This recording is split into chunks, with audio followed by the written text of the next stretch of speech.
सास पार्ट 2। अब तक आपने सुना कि कावेरी जी अपनी तीनों बेटियों ईशा, मोहिनी और सुहाना की शादी 3 घर जमाई लड़कों के साथ करवा देती है। उन्हें लगता है कि ये लड़के शायद घर का कामकाज संभाल लेंगे, लेकिन उनके तीनों घर जमाई बहुत आलसी थे। वो नौकरी भी नहीं करते थे और बाहर का काम भी नहीं। कावेरी जी ने अपनी बेटियों से कहा कि वो प्रेगनेंसी का बहाना बनाकर अपने पतियों को सबक सिखाए। अब सुनिए आगे। मम्मी, आपने जैसा कहा था हमने वैसा ही किया, लेकिन देखिए ना, विवेक का हाल तो वैसा का वैसा ही है। घर में ना सुबह का नाश्ता बनता है और ना खाना। नौकरी पर जाने की बात करूं तो खाने को दौड़ते हैं मुझे। हाँ मम्मी, मैंने भी सुमित को कितनी बार कहा कि अगर नौकरी नहीं करनी तो कोई छोटी सी दुकान ही खोल लो। घर का खर्चा कैसे चलेगा?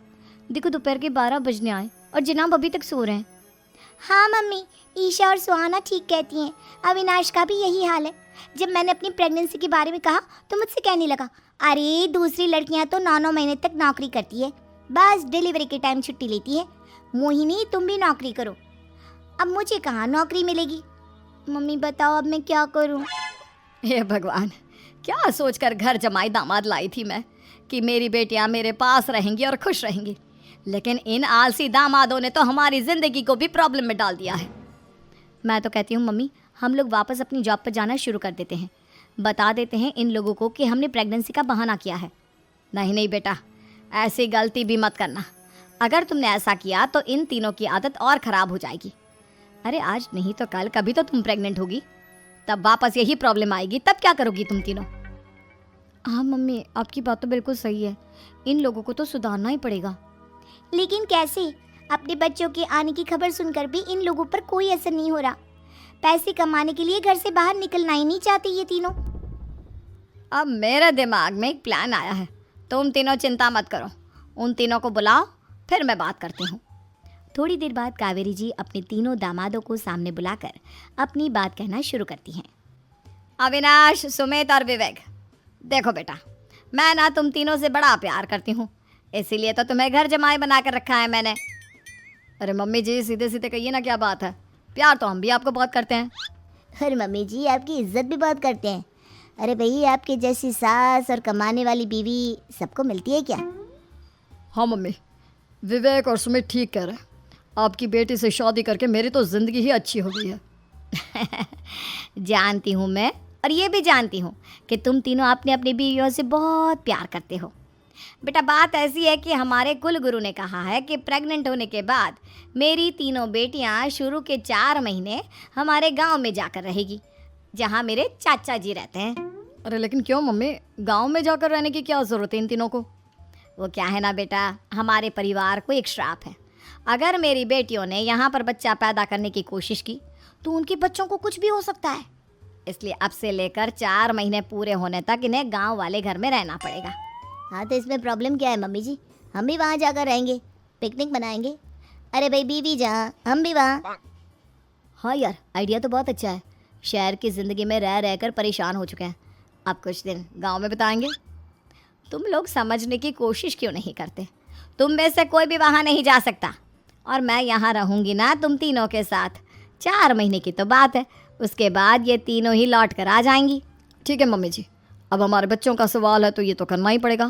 कावेरी अपनी तीनों बेटियों को कुछ दिन के लिए घर से बाहर कहीं दूसरे शहर में रहने के लिए भेज देती है। कुछ दिनों के बाद, अरे मम्मी जी, बहुत दिन से पिज्ज़ा नहीं खाया, मंगवाइए ना। क्या बताऊं बेटा, पहले तो बेटियां खर्चा दे देती थी क्योंकि उनकी नौकरी थी, लेकिन अब तो मेरे पास पैसे ही नहीं बचे।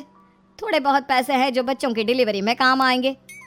लेकिन मम्मी जी, आपकी बेटियों को वापस आने में तो अभी बहुत वक्त बाकी है। वही सोच सोच कर परेशान हो रही हूँ। सोच रही हूँ कल से दूध भी बंद करवा देती हूँ। अब दूध वाले को देने के लिए पैसे भी तो नहीं है ना। अरे नहीं नहीं मम्मी जी, अगर दूध भी बंद करवा दोगी तो मुझे चाय कहाँ से मिलेगी?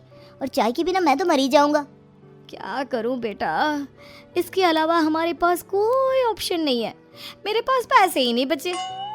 इस तरह कावेरी जी धीरे धीरे अपने तीनों दामादों को पैसे देना बंद कर देती हैं और घर में खाने पीने की चीज़ें लाना भी बंद कर देती है। अब वो तीनों बुरी तरह से परेशान होने लगे थे और इसलिए एक दिन तीनों प्लान करके घर से बाहर निकलते हैं। और बाजार में जाने के बाद, यार अच्छा खाना खाए हुए कितने दिन हो गए, पता नहीं कब अच्छा खाना मिलेगा।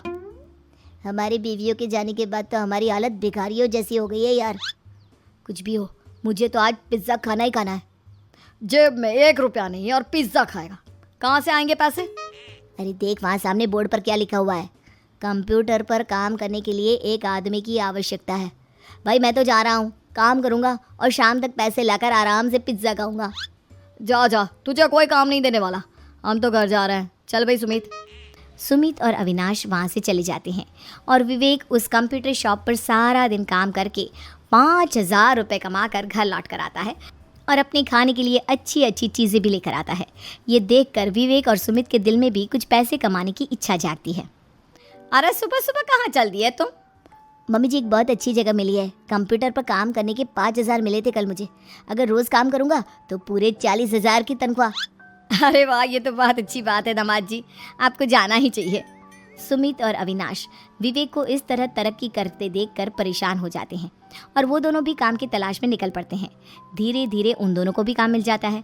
अब कावेरी के तीनों दामाद छोटी मोटी नौकरी करके अच्छा पैसा कमाने लगे थे। एक दिन कावेरी उन्हें अपने पास बुलाती हैं। अरे वाह, विवेक 40,000 कमा लेता है, अविनाश 60,000 और सुमित तुम भी 40,000 के आसपास कमा ही लेते हो। कुल मिलाकर तुम अच्छे खासे पैसे कमा रहे हो बेटा। हाँ मम्मी जी, बहुत मज़ा आता है जब महीने के एंड में मोटी रकम हाथ में आती है। पूछिए मत मम्मी जी, घर में रहकर रोटी बना बना कर और तो जैसा महसूस होने लगा था मुझे तो। हाँ बेटा, तुम तीनों की बात तो बिल्कुल ठीक है। और जानते हो, अब तुम तीनों की पत्नियां भी वापस लौट कर आने वाली है। लेकिन मम्मी जी अभी तो उन्हें गए सिर्फ 2 महीने हुए हैं, आपने तो कहा था वो 4 महीने के बाद लौट कर आएंगी। ऐसा कुछ नहीं है बेटा, मैं सिर्फ तुम तीनों को सबक सिखाना चाहती थी कि आदमी घर में बैठकर बीवी की कमाई खाता हुआ अच्छा नहीं लगता। इस दुनिया में हर इंसान को मेहनत करनी चाहिए, काम करना चाहिए, चाहे वो औरत हो या आदमी, ताकि अपने परिवार को संभाल सके। कावेरी की बात सुनकर उन तीनों को अपनी गलती का एहसास होता है और कावेरी उन्हें सच बता देती है कि ईशा, सुहाना और मोहिनी शहर में ही कहीं दूसरी जगह रह रहे थे। शाम के वक्त उन तीनों की पत्नियां लौट कर आ जाती है और कावेरी जी का परिवार एक खुशहाल परिवार की तरह रहने लगता है।